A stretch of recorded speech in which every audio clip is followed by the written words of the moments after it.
Welcome back, dorks, to another episode of Small Press Express.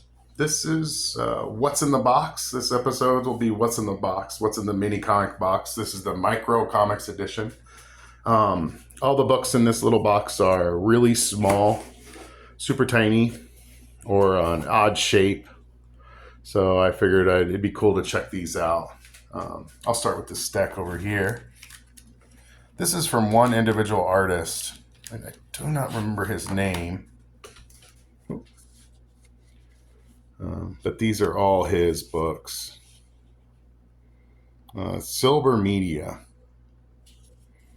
These I got these a while ago. These are really cool. They're just different, like I think one shots, or it's actually a series of books. It's been a while since I've read these. But yeah, these are pretty small. These are pretty wild. I think each one is a self-contained story, though. There's a ton of these, so I'll just kind of flip through them.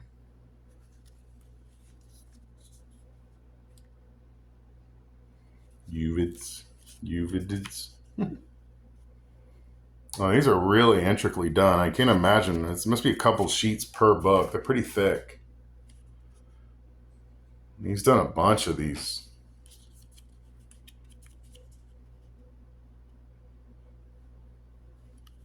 They are numbered, but I don't think I have like one through. I'll do the rest of these too.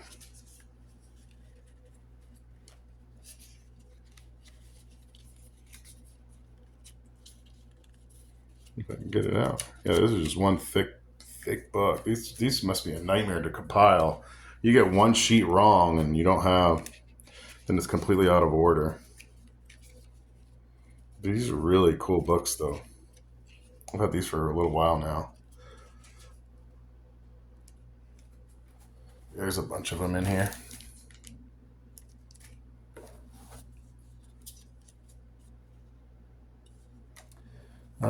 This is from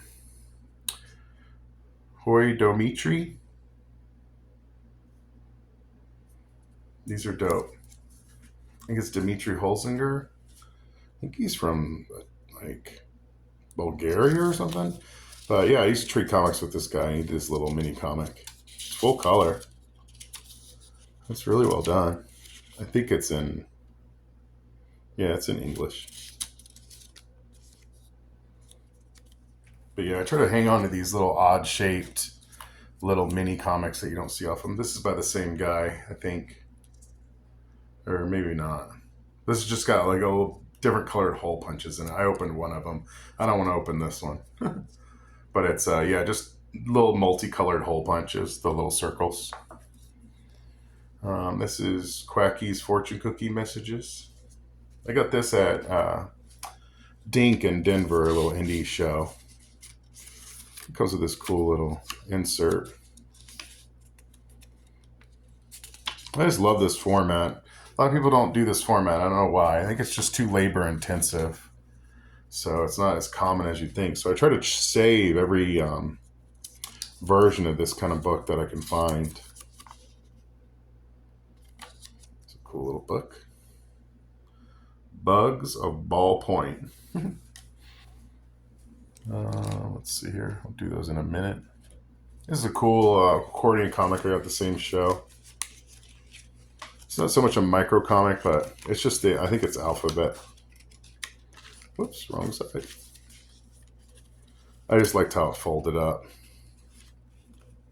I mean, it reminds me of that one dude that does the Eric, is it Campbell, Carlisle? He did the Worm storybooks, which is a very similar style. It looks almost like cut and paste. I thought this was neat, little indie comic. More like for kids, something to have at your table for some kids. Something for the kids. This is from, I can't remember his name. This looks cool though. It's a fold out comic. I don't know if I can get the screen. I'll do it like that, I guess. But yeah, it's just one sided. Cannot remember who this is by. I always like that one. I like the color on it. This is from One and Only Comics. I know he has a Insta spam. You can follow him on there at One and Only Comics. I think he does the comics books, Zomics books. I love Snow Coney. There's different iterations of this book. I have a larger version too, but I really enjoyed this smaller version. It's really thick gloss paper. This thing's a lot of fun. All his stuff's a little weird and dark. This is by the same guy, One and Only, or girl, or whatever, what have you. This is BizTech. Oh, this one's great. It's about robots, I think, replacing humans. Like the soul crushing. This was really good. It comes off really cute, but it's all really dark. A lot of his stuff's that way. Yeah, here's the other version of the Snow Coney. Here's the two.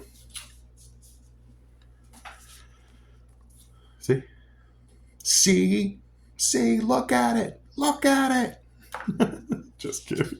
But yeah, it's the same book. This one's format a little better. That one you could tell he's kind of working it out, and this one's really well done. This is a cool little comic. It's dark and weird. This is neat. I got this from the Wig Shop. This is more like an art book, but I've always enjoyed it. It's really beautiful. I feel like it's screen printed. It's how you can really only do these one-sided, but it's just a giant landscape. I can't really show the whole thing. Let's see if I can. Let's see. How long can you go? I really like this. Reminds me of Noman Bignon. I'm sure no one has any idea what I'm talking about. I'll do some of his books later. Yeah, this thing's neat though. I think it's French. A French book. This is by the same guy, Dimitri Holzinger. It's a mash book, but it's got a whole bunch of little prints in it. Oh, this is a really great idea. It has a little window in it. And it's just got little like art pieces and stuff that he's done. Little comics. This is a really good idea. This would be good, I figured, like one of those cigarette machines that you see turned into little art things. This would be cool for something like that. So I love the window he did. That's a lot of work on this thing. You could tell he spent some time on it. This is really cool. This is a Mission Mini. I had a ton of these, and then like Cameron sent me these. He's part of the Mission Mini comics. It's from San Fran, and some dude I lent him to never gave him back. So I had like 100 of them, man. They're all the way back, and I'm really regretting letting that motherfucker borrow. But yeah, this is one of the only surviving ones I have, which I'm pretty bummed about. These are fold together comics. These are cool though. It's each page or each one is a different story from a different creator. Yeah, Mission Minis. This is Danu. This is cool. I think this is the one about is this Vietnam? Yeah, it is. I think it's in Vietnam, some monster. But this is it. This one, I don't know what this is. I threw it in there not knowing. Chasing the Dragon by Jesus Marquez. This is another fold together comic. I think I just found this one randomly, or maybe they sent it. Who knows? This is Find the Gnar. This is by the same guy that did Danu. Drunk at the Zoo. Oh, Zach Miller. Yeah, Zach's done a lot of stuff. I follow him on the anti-social medias. These are great. These are great little dark comics. I love these. They're really thick too. They're really hard. Real thick paper. They go hard, bro. Here's another, this one's really neat. Acid Man is what he calls himself. He did that little fold over comic, the blue one. That was like a strip. Acid Man is from Canada, and he's been doing these for years and years and years. Oh yeah, this is probably his info here.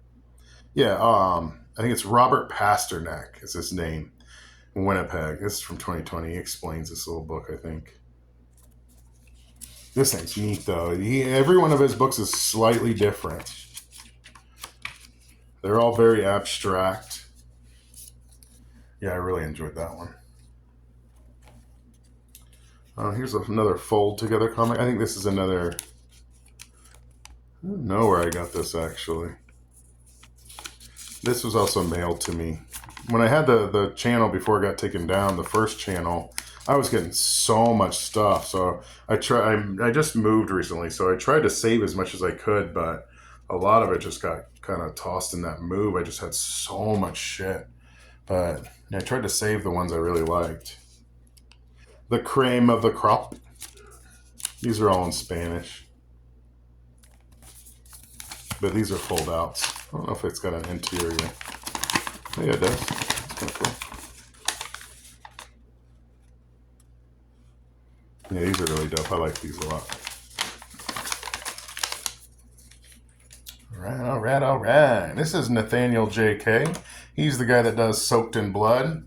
I think I featured those in one of the mini comics video. If not, he'll be coming up soon. I've got issue 1 through 3 of those. I contributed to the series. It's really cool. The Demon of Dark Matter. This one's just beautifully done. It's yet another fold-out comic.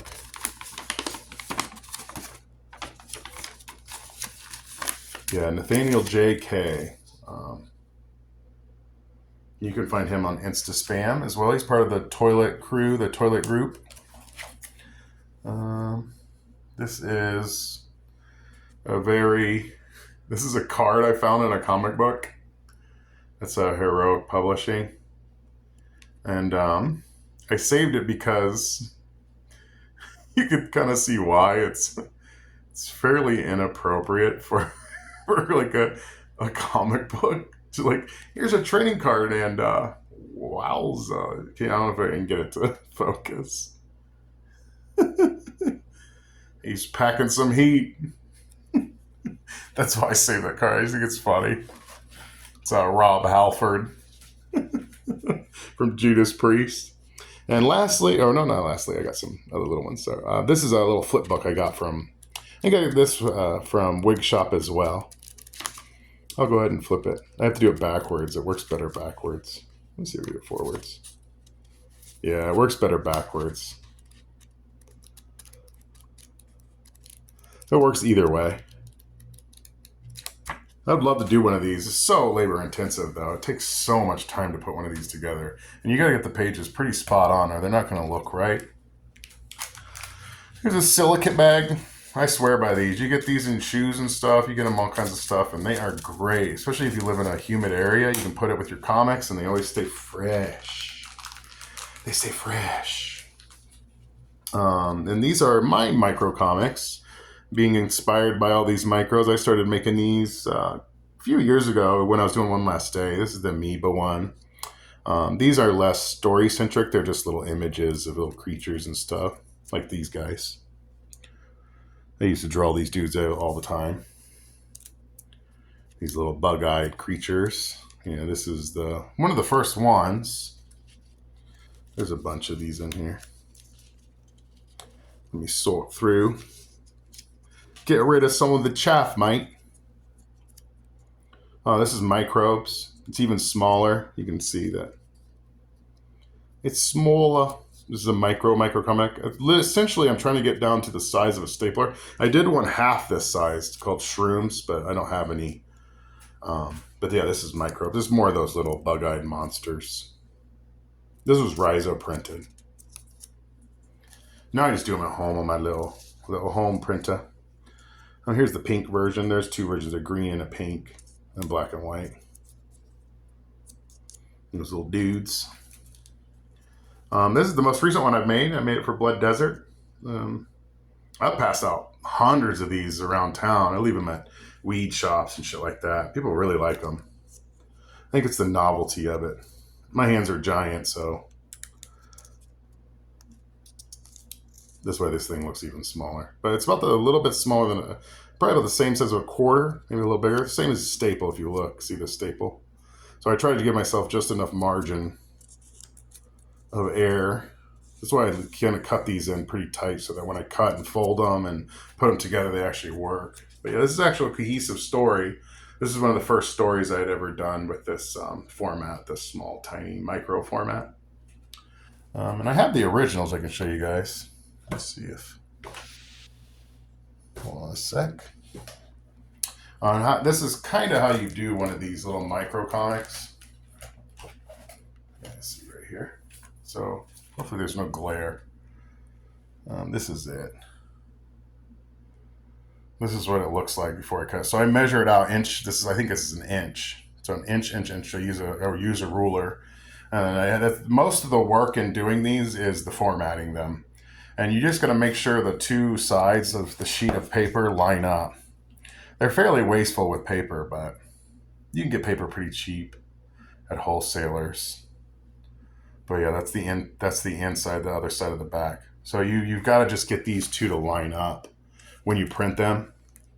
So when you print them, they will. So you have to register them as you print them. Because I just did a run recently, and then you have to. The first couple ones kind of turn out off, and then you've got to keep printing them until they kind of line up. Kind of adjust the originals so they line up. I've done a couple. Here's the Shrooms one that I mentioned. So it's even more. This is half an inch, I think. So that's the whole book right there. That little bit of stuff, little bit of art. Yeah. Here's the other side. So yeah, the lines are so when I cut it, and the dots are also so when I cut it, I know so that I can make it line up when I go to cut them and fold them back together. They're called registration marks. A lot of people don't like leaving them, but they're almost like you have to have them when you're doing this kind of little micro comic, because otherwise it's so hard to line these up correctly. So yeah, you just take a ruler and then you measure half, and then I break it down. So there's the middle line. Erase it, and then I draw on that middle line. So this is 1 inch. But you got to do this grid. It's one of the best ways to do this kind of comic. Especially if you're printing them traditionally. I don't know how you would print a book like this through a printer. It'd be really hard.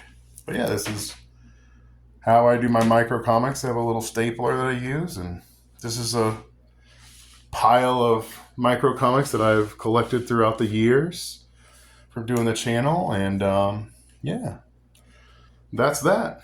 So hit like, subscribe, and thanks for watching.